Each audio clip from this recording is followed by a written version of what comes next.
Hey, this is Rob Webb, aka Tetsuo the Great, Tetsuo Man, Tetsuo Great, you know the whole deal. I'm going to be doing a review with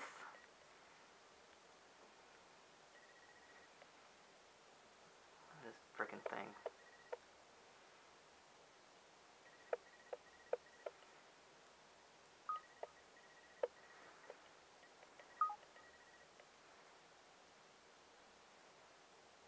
Sorry.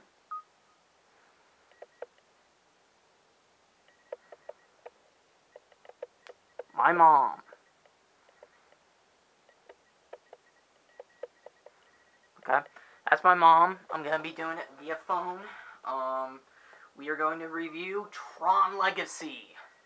As you can see, I'm wearing my Tron shirt, so let me just start this thing and hopefully...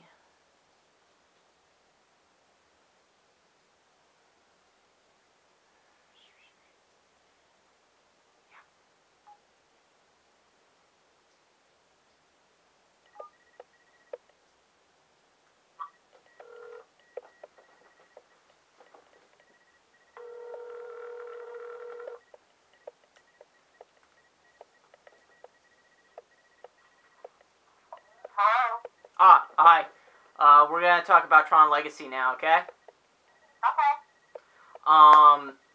First off, we're gonna talk about a couple of things that some people on the net have been bugged about, and your reaction to, and then just talk about stuff we liked about the movie. Okay.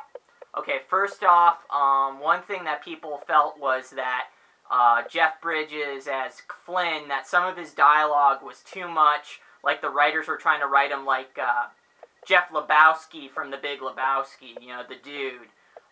We've already talked about this off camera, and you felt that was more that they were trying to have him talk more like an 80s character. Uh-huh. So, do you have anything else to comment on that, like why you would think that?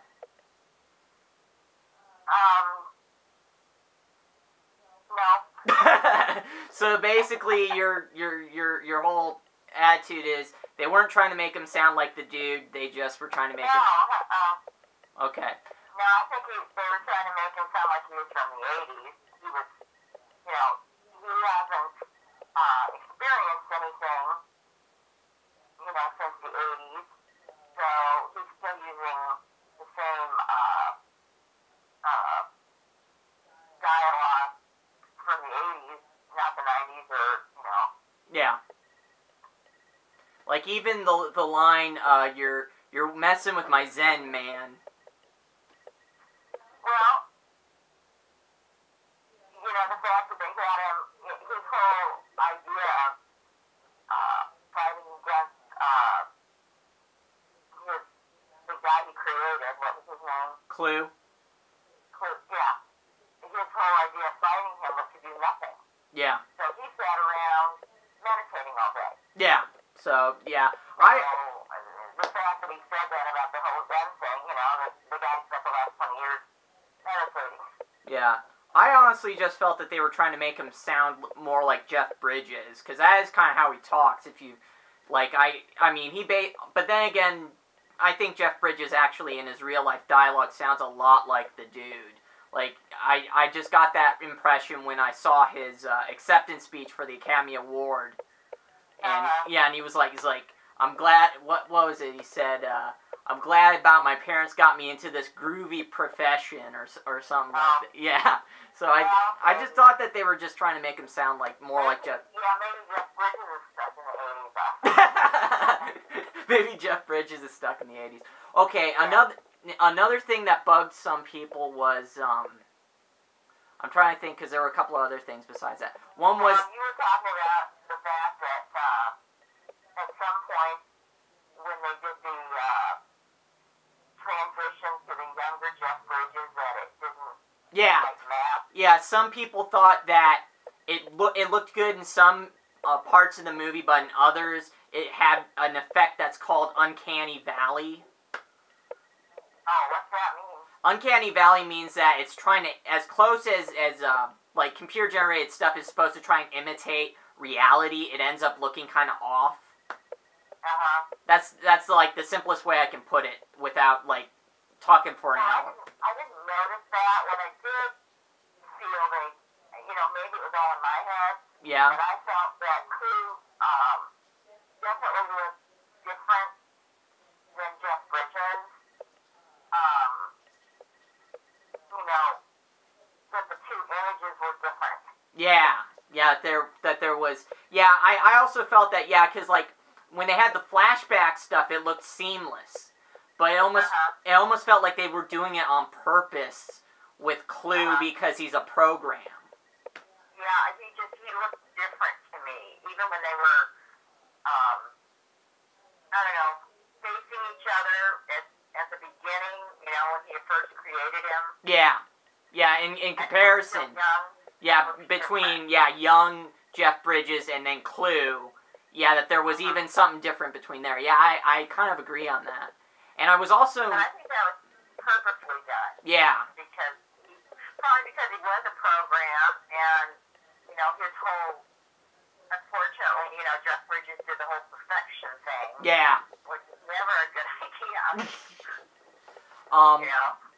But yeah, the other two main things was, one was the overuse of sort of a Joseph Campbell type of storyline, which I felt it was less about the writers trying to get Joseph Campbell and more just trying to get, like, Star Wars. Because there was a lot of things that I looked at when I saw it a second time that I noticed, like, little Star Wars references. Did you pick up any? Well, see, I don't know who Campbell? Joseph Campbell. He basically looked at... Explain that to me and I forgot already. Well, he came up with he looked at a bunch of myths and saw the sort of common, themes in myths and in just stories in particular. And Lucas took up on this and put that in Star Wars. But there were like a lot of Star Wars moments, like when Flynn is messing with the one program and he's getting the glider plane thing, and he's messing with the guy's back, and the guy goes, like, you're not supposed to be here, and then he knocks him. It's almost like a sort of weird take on these aren't the droids you're looking for. At least I thought it. That's true. Yeah. I didn't realize that at the time, but now you bring it up, very definitely.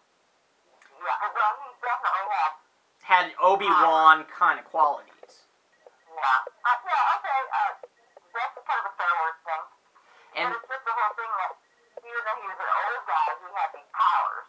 Yeah. Yeah, so it's kind of like an Obi-Wan Kenobi thing. And I also felt that his sacrifice in the end almost mirrored Obi-Wan. Oh, yeah, exactly. You're right. Obi-Wan's death in New Hope. Holding his lightsaber and getting hit and then disappearing, Yeah. Which I don't know if that... That's a really cool effect when he pulls Clue into him. Yeah, and then that was really cool. He probably just ruined it for people who haven't seen the movie. And then another thing I noticed was when Sam was in the pilot seat, how that was a lot like in New Hope, where Luke's in the seat in the Millennium Falcon, and and I saw parallels between that, and so I just thought it was more that they were doing their take on Star Wars than Joseph Campbell, but then that brings up whether or not that was a good idea or not. And then the last thing... I enjoyed the movie, and I thought, Olivia, what's her name? Olivia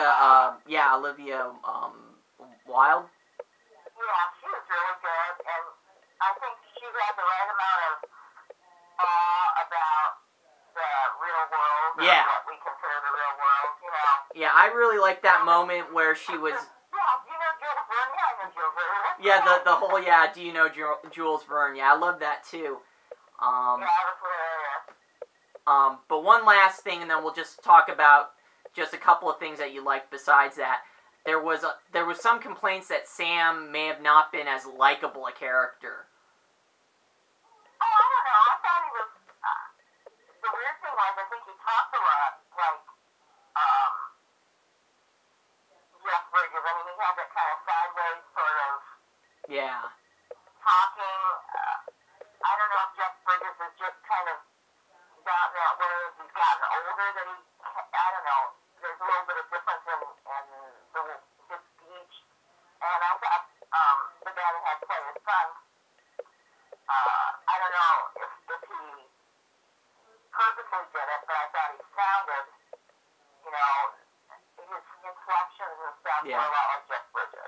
Well, I didn't have any problem thinking, okay, this is his son. Yeah, yeah. Well, I just felt that, like, in the beginning where he was just coming, he kind of was coming off as really cool, but also kind of a brat.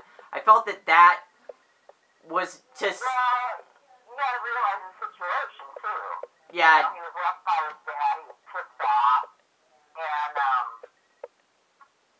I think because of that, he never finished anything, he dropped out of college, and, just the whole rebellion thing. Yeah. I also felt that it was important for the ending when he decides to take over NCOM. Oh, yeah. I mean, he had to come from such a different place in the beginning of the movie for that to work. Well, yeah, he was still angry. Even though it had been 20 years, he was still pissed. Yeah. So, and the part I liked was when you're at Jeff Bridges' home in the game, and there's this suckling pig. Oh, yeah, that's right, when they're eating, because they're in the grid, but there's all this... I thought it was hilarious. You don't usually see pigs. Now, any other, like, last words? Because we're almost, like, out of time. Well, I thought it was interesting that, when they came to Jeff Bridges' house, that they were so amazed by everything in it. Yeah. Because it was, based on the real world and not the grid. Like the chandelier and the books and stuff. That they didn't know what to make of that, but they thought, all of Clue's, lackeys were kind of interested in what was going on. That was kind of a cool thing. Yeah, I thought they played that well. That they were surprised or, like, what the heck is this stuff? Yeah. Thing. I thought they played it well. So, overall, what would you give the overall like how many stars? I'd go and see it again. I thought it was good. I should see the original Tron again. I think you could probably appreciate it more if you see the original Tron. Okay. Just before you see it, yeah. You need to have them played together. Yeah. Well. But that's it. Well, I think that's a good note to end on, and I said that's a good note to end on, and I'm glad that we were able to do this, Mom.